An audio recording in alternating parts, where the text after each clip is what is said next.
अरू कुरा मान्छे मरेपछि बिमाको पैसा टिकाउने भन्ने कुरा मैले अलिकति जोडेँ।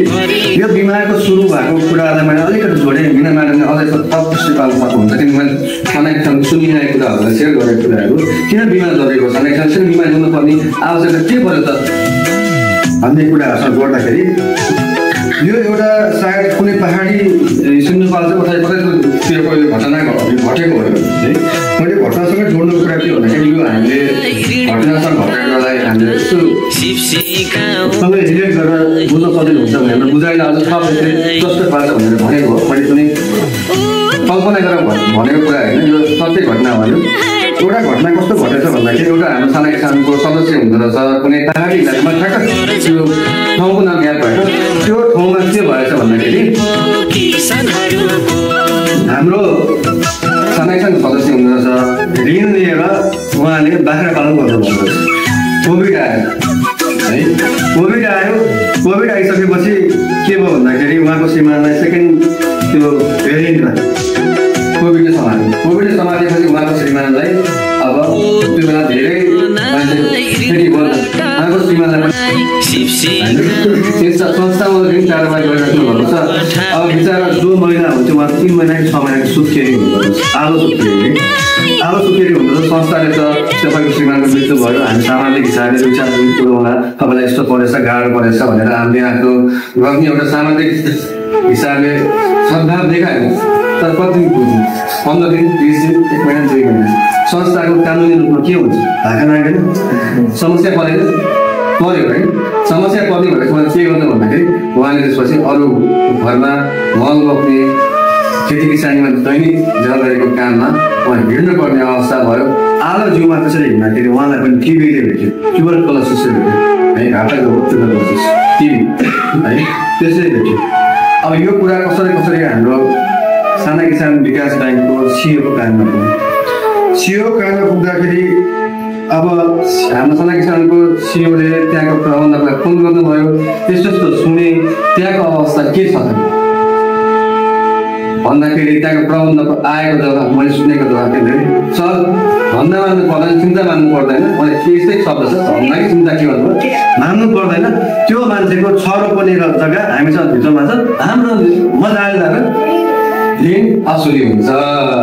हामीले साना किसान वर्गलाई हामीले खोलेको हाम्रो उद्देश्य यही हो त, यसैको लागि हामीले संस्था जन्माएको छ भन्ने कुरा उठेपछि यो बिमाको परिकल्पना त्यहाँ गएर यो बिमा सुरुवात गरेको है। त्यो हिसाबले हामीले मान्छे कुन ढङ्गले मर्छ, बिमा किन जरुरी, आफू मरेपछि दुमै राजा भन्ने तलमा हामीले हेरेको। अघि उहाँको घर परिवारमा श्रीमानको बिमा गरेको हुँदा आजको दिनमा ऋणको उपचार गर्नको लागि बिमाले समेटेको छैन। तर कमसेकम उहाँको श्रीमानको मृत्युको पैसा आएपछि संस्थाको कर्जा त चुक्ता हुन्छ नि होइन र? त्यो संस्था कर्जा चुक्ता भएको भए आजको दिनमा उहाँले सुत्केरी जिउमा त्यसरी काम गर्नुपर्ने अवस्था हुन्थ्यो, टिभीले भेट्थ्यो, भेट्दैन थियो। त्यही भएर पनि यसमा घर परिवारको बिमा त्यसलाई सोचेर जोडिएको हो, बिमा त्यसै सुरु गरिएको हो। पशु बिमाको तपाईँले उदाहरण दिनुभयो, पशु बिमाको मलाई एउटा उदाहरण भन्नुहुन्छ।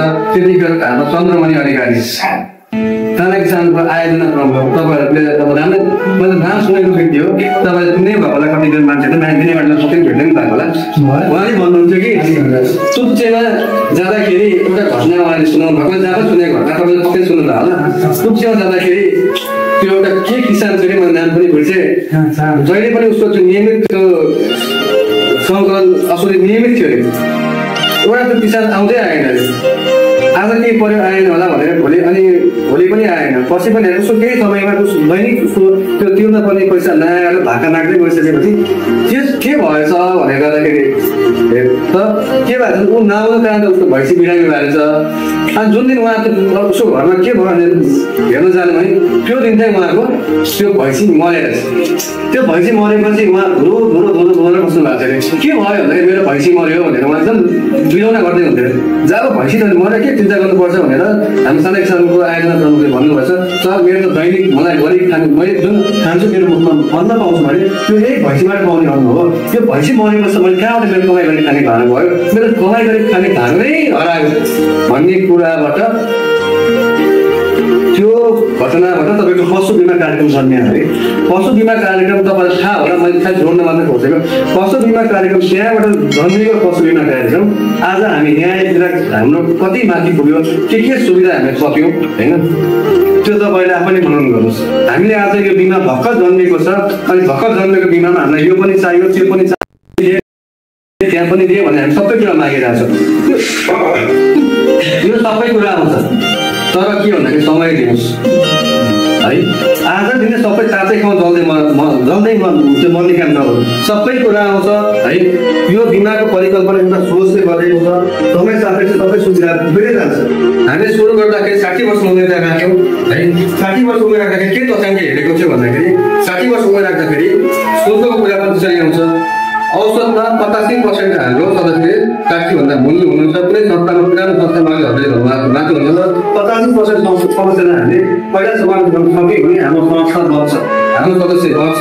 त्यसपछि बिस्तारै क्रमिक रूपमा के कस्तो हुन्छ पाइलटिङ गरेपछि माथि उमेर थप्दै जाने कुरा, त्यो हिसाबले हामीले सोच बनाएर अगाडि बढाएको थियौँ। अब हामी आउने दिनमा आएर त्यो एस्केलेट गर्ने ठाउँमा हामी पुग्दैछौँ है। एस्केलेट गर्ने ठाउँमा हामी पुग्दैछौँ। हामी बिस्तारै यसलाई 65 उमेर 70 वर्ष उमेरमा गृह कार्य गरिरहेका छौँ। त्यो गृह कार्य धेरै चरणमा अगाडि पुगिसकेका छन्। गृह कार्य किन जरुरी छ भन्दाखेरि तपाईँको हामीले कुनै पनि कुरा ल्याइसकेपछि त्यो कुराको दिगोपन जरुरी छ है। यो कुरा मैले उमेर हस्त गर्नु दिगोपन जरुरी छ। आज बिमा एउटा भोटबाजीमा लहरमा लिएर आयो, भोटबाजीमा लहरमा लिएर आएपछि मैले 2 महिनापछि जहाँ बिमा बन्द भयो, पैसा त पुगेन, भाडा लाग्यो भन्ने अवस्था आइदियो भने के हुन्छ? त्यो दिगो भयो, स्थायी भयो, हुँदैन नि। त्यसले गर्दाखेरि त्यो बिमाको हामीले दिगोपनलाई हेरेर काम गर्नुपर्छ। हामी 60 वर्षको उमेरमा हामीले एउटा पाइलटिङ गरेको एउटा सङ्ख्यालाई आधार मानेको हो। सङ्ख्या पुगेको छैन, तपाईँहरूले सङ्ख्यामा पुऱ्याउन जोडबल गर्नुपर्ने छ। तपाईँहरूको जोडबल सङ्ख्या पुऱ्याउनु हुनु पऱ्यो, मेरो जोडबल सुविधा सेवामा हुनु पऱ्यो। त्यो भइसकेपछि बल्ल बिमा सफल हुन्छ है। आज हाम्रो सङ्ख्या पुगेको छैन, तर ममा के विश्वास छ भन्दाखेरि केमसरले के भन्नुभएको छ, चिन्ता नगर्नुहोस्, सङ्ख्या बढ्छ। हाम्रो सदस्यलाई बुझाउन मात्रै गाह्रो हो, बुझाइसकेपछि सुरु हुनु गाह्रो हो। सुरु भइसकेपछि तपाईँको दौडिन्छ भन्नुभएको थियो। अब आज दानाबारीले भन्नुभयो, त्यसमा म एकदम विश्वस्त पनि छु। तपाईँहरू धेरै संस्थामा सुरु भइसकेको छ, दौडिन्छ। अब मैले कुरा कहाँ जान खोजेँ भन्दाखेरि सुरु भइसकेपछि मैले 65 वर्षको गृह कार्य गर्दाखेरि मैले पनि तपाईँको भोलि 65 वर्ष उमेरसम्म लाँदाखेरि यो बिमा सुल्कले के हुन्छ, यो बिमा शुल्क भन्दाखेरि मैले यहाँ मन लागेर बोलेर गएँ कि भोलि अनुसार भने कहाँ पुग्छ जिउनु हुन्छ कि मर्छ थाहा छैन। यो मेरो बाउको कम्पनी नै होइन, यो मेरो दाजु कम्पनी नै होइन, यो तपाईँहरू जस्तै गरेर निरन्तर रूपमा चलिरहने कम्पनी। यो त कम्पनीले बोलेको कुरा, यहाँ आएर अनुष्ठानले बोले होइन, यो सानीमा इलाजले बोलेको कुरा हो है। मैले यहाँ आएर बोले तापनि मेरो कम्पनीसँग अकाउन्ट लिनुपर्छ, म प्रतिनिधि भएर आएको कुराहरू यहाँ बोलेको कुरा भ्यालिड हुनुपर्छ। त्यो भएको कारणले गर्दाखेरि मैले 720 आज भन्दाखेरि भोलि 65 वर्षको उमेरसम्म 720 रुपियाँ पुग्छ कि पुग्दैन, त्यो गृह कार्य गरेरमा जानुपर्छ। त्यो गृह कार्य गरेर जाने कुरा हामीले अन्तिम चरणमा छ।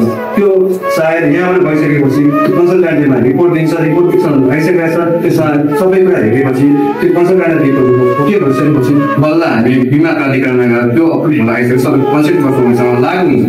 त्यसपछि हामी 65 वर्ष उमेरको अफिसियल जान पाउँछौँ। त्यसमा त्यो प्रक्रिया कुराहरू छ होइन। तर त्यसको लागि के गर्नु पऱ्यो भन्दाखेरि हजुरहरूले मलाई सङ्ख्याको रूपमा सपोर्ट गरिदिनु पऱ्यो। सङ्ख्या सपोर्ट गरेपछि म त सुविधाको कुरा थप्दै जान्छु है। त्यो यदि 65 वर्ष उमेरसम्म उसले दिएको यदि बिमा शुल्कले ढालेन भने मान्छे त मर्दै जान्छ। ढालेन भने त्यसको सबभन्दा पहिला जवाब दिएको त हजुरले त मलाई गर्नुहुन्छ, तपाईँले हजुरलाई गर्छ, मैले गर्दा कसै पनि सक्दिनँ। अझ शनिमा जान्छ कसै पनि सक्दैन भने उसले गर्दा कन्सल्टेन्ट हो। मैले के बिमा शुल्क गरेँ भने मेरो बिमा शुल्क खर्च हालेन, मैले बिमा गरेपछि पैसा दिनै पर्छ। मैले बिमा पैसा दिन भने नेपाल सरकारले मलाई जसरी पनि मबाट असुलोपन गरेर हुन्छ कि पुनः बिमाबाट असुलोपन गरेर हुन्छ कि त्यो पैसा बिमा गरेपछि पाउने ग्यारेन्टी 100% हो है। सरकारी संस्थाले भन्नै पाउँदैन मैले बिमाको पुनर्बिमा गरेर हुन्छु। नेपाल बिमा प्राधिकरणको ग्यारेन्टी हुन्छ हाम्रो बिमाको सबै जोखिम मैले मात्र उठाउनु। पुनर्बिमामा विदेशमा गएर नेपाल पनि हेर्नु, भोलि दिनमा नेपाल सबै दियो भने कहाँ पैसा आउँछ होइन। त्यो एउटा यसको जोखिमको हस्तान्तरण यसको संरचना यस्तो स्ट्रङ हुन्छ कि बलियो हुन्छ कि तपाईँसँग दिएको पैसा मैले ल्याएको हुन्छु, तपाईँको जोखिम म कहाँ आउँछ, मैले पनि जोखिम केही जोखिम नेपालमा केही जोखिम विदेशमा लागेको हुन्छ। त्यो भएर यो बिमाको दिगोपन भन्ने ग्यारेन्टी त्यसरी होइन। त्यसरी भन्नु त्यो हिसाबले कन्सल्टेन्टले त्यो प्राइस दिएपछि म तपाईँहरूको पक्कै पनि 35 बनाउँ है तपाईँहरूले सङ्ख्याको लागि बल गर्नु पर्यो। अझ म के पनि गर्दैछु भन्दाखेरि कहीँ कुरा आउँछु हाम्रो त 82% महिला प्रतिनिधि भएको संस्था हो। पोषक भत्ता रूपमा सुकेरी भत्ता पनि चाहियो। संस्थाले कतिपय ठाउँमा आफै पनि गर्नु त्यसको लागि पनि कुरा उठाउनु भएन। म त्यसको लागि पनि गृह कार्य गर्दैछु। त्यसको लागि पनि यस्तै तपाईँहरूबाट थप सुविधा सुझाव समय सापेक्ष आउने कुराहरू त्यो हामीले क्रमिक थप्दै जान्छौँ। तर त्यो भनेको 1 लाख होइन 2 लाख भयो। म सुविधा बनाउन जान्छु सेवा तपाईँले भन्नुहोस् आज यो गर्नु पऱ्यो भोलि म त्यो थप्दै जान्छु। तपाईँहरूले सहयोग गर्नुभयो। मैले अघि किन भने भन्दाखेरि म हजुरलाई एउटा उदाहरण दिन्छु। म यहाँ आउनुभन्दा केही समय अगाडि म सिन्धुपाल्चोक पुगेको थिएँ। सिन्धुपाल्चोक पुग्दाखेरि मसँग एउटा राणा किसान कृषि सहकारी उहाँसँगै जानु भएको थियो। मलाई थाहा थियो त्यो संस्थाको धेरै राम्रोसँग बारेमा सँगै जाँदै हुनुहुन्थ्यो। मैले बिमा यसरी नै जेनरल प्रक्रियाको कुरा गरेँ है। जनरल प्रक्रियाको कुरा गरेँ मैले स्टार्टअप यसरी बिमा हुने यो गर्ने भने उहाँले आफ्नो प्रक्रियामा आफ्नो पालामा के भन्नु भन्दाखेरि यो बिमा राम्रो छ बिमा किन गर्न जरुरी छ भनेर उहाँले उदाहरणमा के भन्नु भन्दाखेरि उहाँको संस्थाको 800 कतिजनाको बिमा गर्नु भएको छ। उहाँको संस्थामा 15 जना मान्छे दिइसक्नु भएको छ। उहाँले 38 लाख भुक्तान दिइसक्नु भएको छ। 38 लाखले उहाँले भुक्तान दिइसक्नु भएको छ। उहाँको संस्थाले बुझाउनु भएको जम्मा पैसा 7 लाख बुझाउनु भएको छ। यदि त्यो संस्थाले आफै गरे भए त्यसको क्षति बोल्नु सक्छ कसरी दियो आफैले गर्नुहुन्छ कि हुँदैन भन्ने कुराको मैले जवाब उसमा है। यो प्रथम एउटा मेरो अस्ति बागमती प्रदेशको हाम्रो अध्यक्ष जुले त्यहाँ राख्थ्यो। मैले यो प्रत्यक्ष रूपमा आफैले भुगेको कुरा मैले थाहा थिएन। सङ्ख्यामा तलाकमा ट्रेन गऱ्यो मान्छेको पैसा गऱ्यो त्यो हाम्रो यही कुरा त्यसमा सरकारको विषय नै होइन। मलाई खालि के थाहा थियो भन्दाखेरि त्यहाँ एउटा 38 वर्षको मान्छे हुनुहुन्छ उहाँ गोठाला जानुभएको थियो। उहाँलाई अधिकारी तोकेर मान्छे मऱ्यो भन्ने घटना चाहिँ मलाई सुनेको थिएँ। त्यति बेला थाहा छैन। तर त्यस्तो मान्छे मरेको कसैको 15 लाख कसैको 10 लाख बिमा गरेको मान्छे मरेर 38 लाख भुक्तानी गएको भनेर मलाई थाहा थिएन। त्यो नियमित प्रक्रिया सबैको थाहा अन गर्दैछन् थाहै हुनुपर्दैन। यो सिस्टमले आफै गर्ने काम हो है। त्यो एउटा कुरा। अर्को एउटा कुरा के भन्दाखेरि यहाँ आउनुभन्दा केही समय 2-3 महिना अगाडि हामीले एउटा जुम मिटिङ पनि गरेको थियो। अहिले प्रविधिको जमाना छ। जुम मिटिङ पनि गरेको थियो। जुम मिटिङ गर्दाखेरि हामीले सिराको सानो संस्थासँग जुम मिटिङ गरेको थियौँ। त्यो संस्थामा सबभन्दा पहिले साना किसानमा घटना घटेको त्यही संस्थामा है। त्यही संस्थामा हो। त्यो संस्थामा कस्तो घटना घटेको थियो भन्दाखेरि त्यो संस्थामा 24 वर्षको मान्छे राति खाना खानु भयो परिवारसँग बिहान उठ्दाखेरि उहाँ बित्नु भयो है। अनि हामीले 3 लाख रुपियाँ दाबी भुक्तानी तिर्यौँ। अनि त्यसपछि पछिल्लो चरणमा हामीले एउटा यस्तै 24-25 वर्षको मान्छेको करेन्ट लागेर जुन भुक्तान पैसा तिर्यौँ है। कतिजना मान्छेको बिमा त्यो मान्छे दियो मलाई बिमाको त्यो पनि थाहा थिएन। हामीले जुम गऱ्यौँ उहाँको त्यो प्राविधिक त्यो बिमाको बुझाएको क्रममा सिस्टम कसरी चलाउने कसरी प्रयोग गर्नु भएको थियो। त्यहाँ धेरै संस्थाहरूले चलाउनु भएको छ। त्यहाँ जानकारी चलाउनु भएको छैन। हाम्रो बिमाको सबै त्यो प्रोसेस प्रक्रिया सिस्टमबाट हुन्छ। प्राविधिक प्रक्रिया छ एकदमै सजिलो प्रक्रिया छ है। त्यो उहाँले त्यसैको लागि केही बुझ्न सोच्नु भएको थियो। अनि मैले बुझाउने क्रममा जुम मिटिङ उहाँले सबै सल्लाह समिति राख्नु भएको थियो। मैले के सबै कस्तो तपाईँले पनि पऱ्यो कि कस्तो भन्दाखेरि एउटा मान्छे जित्नु भयो भनेर भने कहाँ एउटा मान्छे जित्यो हामीले 6 जना मान्छे जितिसक्यो 18 लाख भुक्तानी चाहिँ भन्नुभयो। 18 लाख रुपियाँ हामीले उहाँलाई भुक्तानी दियो है। जब उहाँको 203 रुपियाँ बिमा भएको 720 दरले बिमा गरेको कति पैसा मैले दिएछु 1,000 तर मैले दिएको 18 लाख रुपियाँ। सोध्नु साना किसान कृषि सहकारी संस्थाले सिराको समृद्ध साना किसान हो। उन्नति भन्छ प्रबन्धक हुन्छ म तपाईँ रिफरेन्स राखेको है।